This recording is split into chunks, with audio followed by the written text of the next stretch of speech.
Level up your small wheel bicycle with Contavello Easy Ride. So you've got a folding bike because you live in a city and your apartment is basically a closet. It folds up small, it's light enough to carry on the train. And honestly, it's kind of adorable.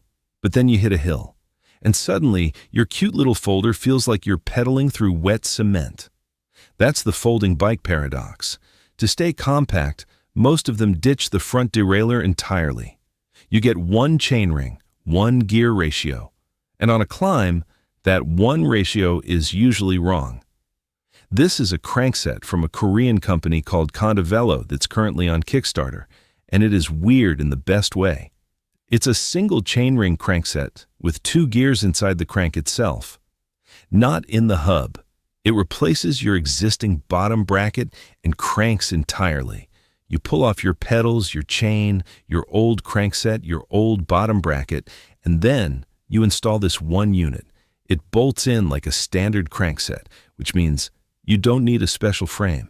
You don't need a special wheel. You just need a wrench and some mechanical patience. To change gears, you backpedal, not a full rotation, just a quarter to a half turn between 45 and 90 degrees.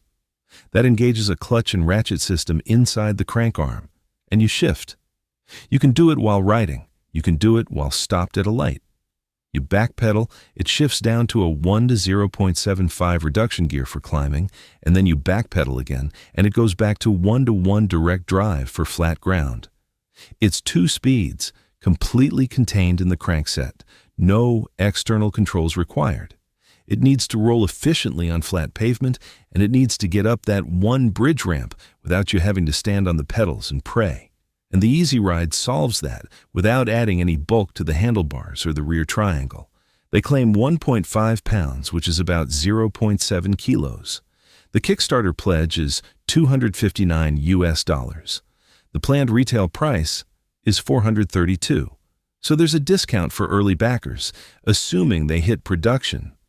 But if they deliver, this is one of those rare accessories that actually rethinks a component instead of just bolting on another box. It doesn't ask your frame to accommodate a derailleur. It doesn't ask your wheel to accommodate a hub. It asks you to backpedal for a second. And in exchange, it gives your folding bike a fighting chance against gravity.